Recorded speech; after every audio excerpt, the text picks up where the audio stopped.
There you go. Awesome. Awesome. And Paul, if you could lower your hand so that I know that you don't have a question right away, because there you go. Awesome. So it's good to see some of you. I know of some of you and have never met you, Brian Jones. And I know many of you from many years. Mike Rue and I were networking 20 years ago in Fitchburg. We built this group called FB&G, and we were seeing each other every week, then every other week, and then never again, it feels like.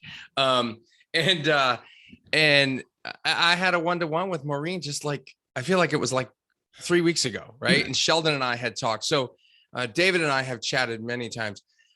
It's really good to see all of you. Just a quick background. For over 16 years, I ran a digital marketing agency in Gardner, Mass. called In Concert Web Solutions. And I sold that company in 2018 to one of my employees for 7 figures and walked away.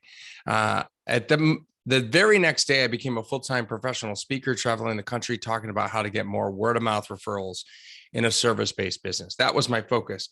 And in 2018, I released a book called More: Word-of-Mouth Referrals, Lifelong Customers, and Raving Fans. It's 45 different tips and tricks on how to stay in touch with other people, which I found was the biggest problem. I think many of you would agree that people choose your company and your service because they can't get hold of their current provider. It's the number one reason. It's not really customer service. Everybody, it's customer service. We're great. But that's determined by past customers, not new prospects, right? And so the reality is if you dig deeper, you'll find that they're switching to you because they can't get hold of their current provider, because people aren't calling them back and they're not staying in touch. And it was a big problem in the digital marketing space, continues to be a problem, and it continues to be a problem in any service-based business, because the systems and processes aren't set up in a way that allow solopreneurs and small business owners to sell the work and execute the work in a way that makes a lot of sense and is very efficient. In fact, what I have believed for a very, very long time is that small business owners leave the corporate world and go into this small business, create their own small business, because they want 3 things: more money, more time, and more freedom.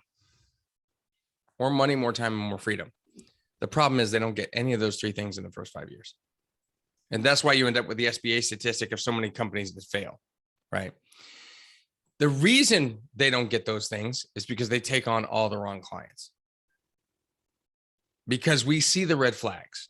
I interviewed over 50 small business owners for my new book, and in those conversations, I heard it time and time again, but I had to take the client because I needed the money, because I have bills to pay, I have mortgages to pay, I have kids to feed, families to feed, and I don't know when the next job is coming in.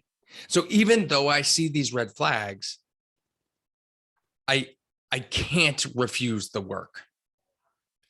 And so what I did was I wrote this book through the pandemic called The High Five Effect: How to Do Business with People Who Bring You Joy. I have always believed that if we surround ourselves with quality people, we will get quality clients. And in fact, I wrote in my first book that people don't do business with who they know, like, and trust. They do business with who they know, like, trust, and care about. And the caring component is an up-leveling component, because you can like someone and not really care about their success. And people can like you and not, quote unquote, care about your success. It's the caring component that goes a step deeper.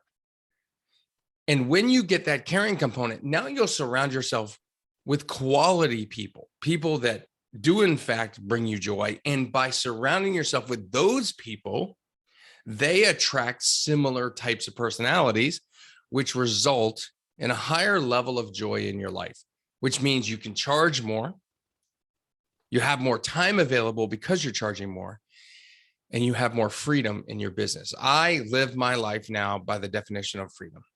I do what I want, when I want, where I want, and how I want. So those of you connected to me on Facebook know that I am a passionate ATV person. I own a few side-by-side ATVs, that dune buggies that ride in the in the woods of New England. And I take these things all over the country. I've taken them to Idaho. I take them to my house in Florida. I do all kinds of stuff. And recently I organized a trip, and I'm just going to pull up a photo for you here and share it with you. But I organized a trip of 9 people to go to the Grand Canyon. And we were out there for 4 days, a full digital detox. And when I say full digital detox, when we got to Utah to pick up the machines and the camping gear and all of that stuff, they took our phones and they put them in a box and they locked the box. And you might say, well, what about an emergency? Yeah, we had a satellite phone. No big deal. Right. So we could get in and out if we needed to. The reality is that if we can build our business in a way that we have the freedom to do what we want, then we can make better choices. This is a photo of the group of, it turns out it was guys. It wasn't meant to be a guy trip, but there are 13 people here, 4 of which we did not know. 9 of us flew out there on different flights. We came from all over the country. Of the 9 of us that are sort of in the middle there, not a single person knew everyone. I only knew 4 people of the 9. I organized the trip. I invited a friend. He invited a friend. That guy invited a friend. And we spent 4 days out there. And there's nothing better. I mean, you probably experienced it yesterday with the outage of Facebook, Instagram, WhatsApp. You're like, oh my goodness, what's it like without my phone? And I'll tell you, the first couple hours, you're like, oh, it's a little bit more painful. But as time goes by, you start to realize there's a lot more freedom. And so I'm at the point now in my consulting practice and my coaching practice when it comes to referrals that when people ask me, how much I charge, I have a set fee. And for me, it's not about the money. I've had a client say to me, hey, listen, Matt, I'd like a meeting every Monday at 2 p.m. and I'll pay you double what you charge. I'm not interested in that because it blocks my calendar for the future. So I work in an unlimited capacity with my clients, and they can call me whenever they want. And they can book a meeting, sure, maybe 4 or 5 days out, but I'm not booking weeks and weeks and weeks out. Why? Because I like to boat like David Allen does. I like to ride my side-by-side anywhere I can take it in the country. And I'm a professional speaker, so I might be on a stage or on a plane, and I don't want to turn down a gig to do a half-hour phone call, consult call, when I can do that later on, right? And so when you define for yourself what freedom actually is, what joy you have, right? I don't have kids of my own, so I like to travel. Not everybody wants to do that. Not everybody wants to live the road warrior life that I live, splitting time between 2 states, being in the woods with no phone access. Not everybody wants to do that. That's not the life that they want to live. But the life that you want to live is defined by you. And once you figure out what that is and where you want to spend the time, the effort, the energy, you'll start to pick a lot better clients. You'll start to push away the ones that are not ideal. You'll start to push away the ones that pay you less and call you more. Because if you think about how many clients you actually need, it's not that many.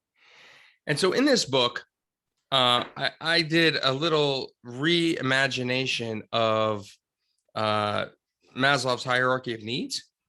And it's the client acquisition hierarchy of needs. And in here, I talk a little bit about the different stages that we go through to actually get to the point of joy. And the first one is survival mode, which is that's the mode we're in, where we're taking every client we absolutely need to, right? And we're in that mode because we haven't figured out who our ideal client is. So I talk about that in the book. And then the second stage is security, which is where do we feel comfort enough? Where do we feel the level that we can start pushing away a client? And I basically have said that the goal to get out of security stage is to get and earn a predictable amount of revenue every month. The minute you're earning a predictable amount of revenue every single month, now you can push away clients without the fear of not being able to pay your bills.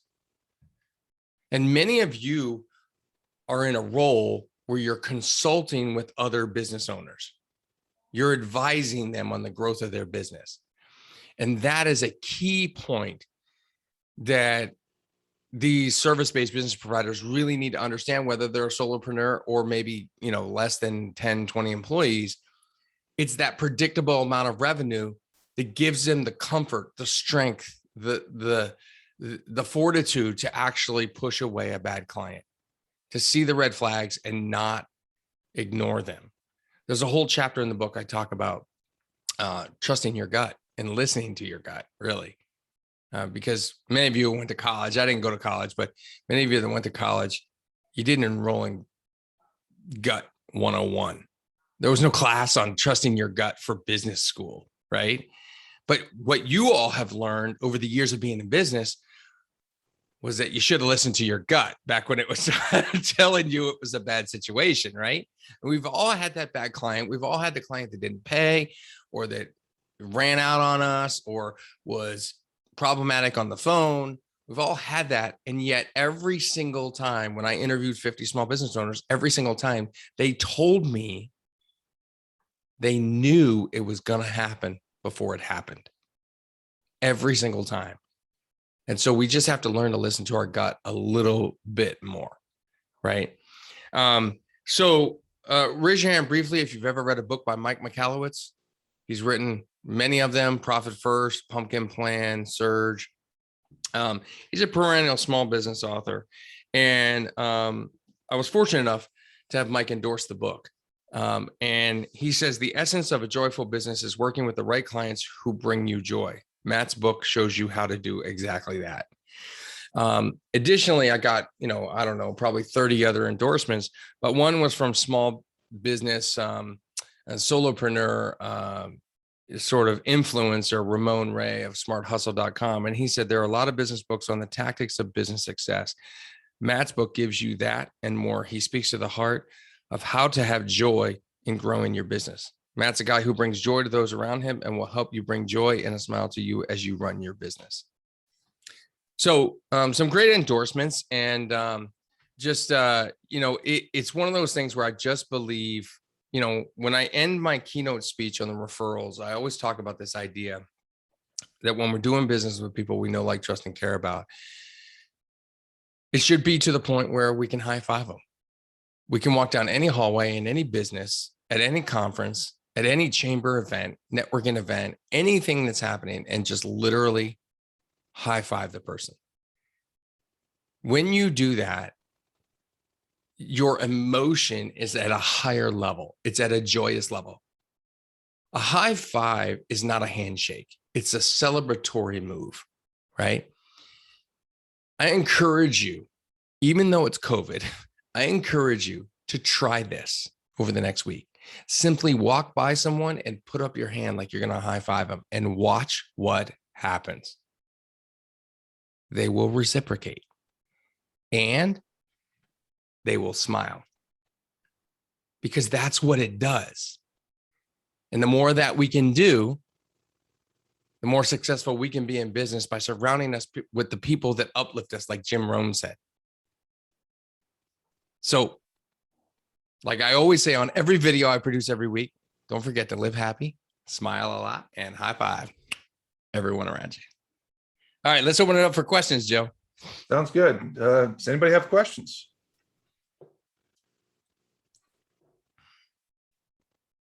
Yeah, I got a quick one. Who took the picture at the Grand Canyon if you didn't have any phones? Great question. Because it was a digital detox and because it's a guided trip where they supply us with everything except sleeping bags and ground pads, which we brought, and clothes, they provide a videographer and a photographer on the entire trip. They took over 600 photos. We got those already. The video is coming in about 2 more weeks. So yeah, it's that's what it is. And I think there's like 600 photos of all of us doing all kinds of different things, including they took pictures of the food, So this is gourmet food out there. Like, this is stuff I would never order off a menu, but it was really good. Really good. So it was a good time. It was a bucket list trip for me for sure. And I'll most certainly be going back. They offer another one to Zion National Park and Bryce Canyon. And that's also a 4-day, 3-night trip. So here is this is literally, these are the sandwiches they made on day 2. By the way, that's a good looking sandwich right there. Let's see if it'll load here. There you go. Ooh. I mean, that's out in the middle of the wilderness. Bacon on there, sunny side. I mean, that is incredible. Awesome. Yeah. So Matt, I have a question, Matt. Yeah. So what would, in terms of getting the new client, keeping the client, what's the number one tool or media you use or recommend using to get or keep clients? So, okay. So I guess I would separate that into 2 questions. The first one is how do I acquire clients? I do it all through networking. I always have, and I always will. It's all the relationship-based stuff. And I use a series of touch points. I use email. Sometimes I use text, depending on who the person is. But most of the time, I'm using email to just touch base and stay in touch with people. And then now with the resurgence of Zoom during the pandemic, I do a lot of one-to-ones. So I tell people all the time, if you want more referrals, do 15 or more 30-minute one-to-ones every single week. That will produce a lot of referrals for you. Now, remember that the work you do now pays off in 6 months. So you're going to do 15 one-to-ones, which is, I don't know what that is, divided by 2. It's like 7 hours or something. I don't know what it is. But if you did 2 a day, 2 30-minute calls a day for 5 days, that's going to be 10, right? And if you sustain that for 4 or 5 weeks, you're going to see results from that long term. But you also have follow-up points after those calls, right?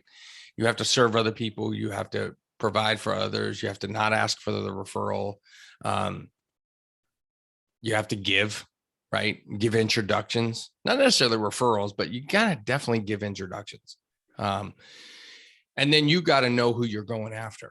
So I never believe you should be asking in networking events. You should never ask for referrals. You should never ask for the end client. You should always ask for the referral source and the person that's going to refer you on a regular basis. Most people think that their referrals come from their clients because they got a good one, or that's the one they remember, right? But in reality, clients refer 1 to 3 people over a lifetime. Partners refer 1 to 3 people a year.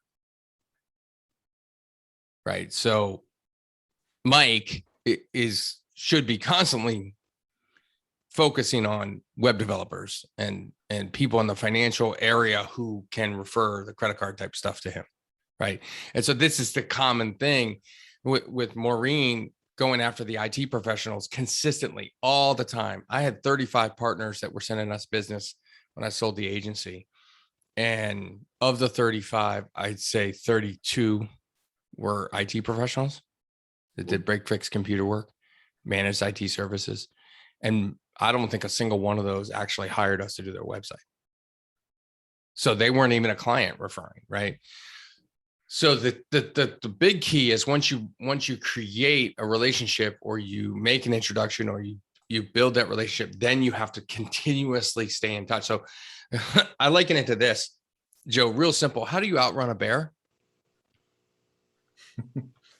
You don't. Yeah, you don't. You outrun your friend, right? That's right. And in business, you outrun your competition. It's your job to stay one step, one touch point ahead of every other person in your market with that partner.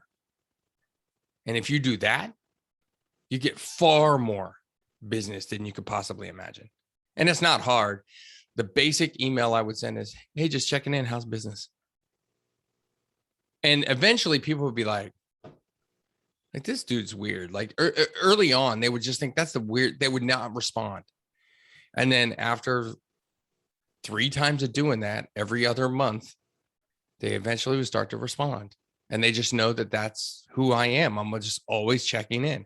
And I'm never leading with, hey, how's business? By the way, do you need some web services? No, never say that. I would never say that. In fact, at one time I had the director of a chamber say to me, hey, you know a lot of people. Do you know anybody that does websites? And I'm like, we're a web company. What are you talking about? Because I never talked about what we did. Interesting. Interesting. Yeah. So just stay in touch. That's the number one resource for getting new clients. Okay, Hey man, can you talk to everybody about just your experience with YouTube? We made it a focus for a couple of years and did a bunch of videos, and just for everybody else that's out there.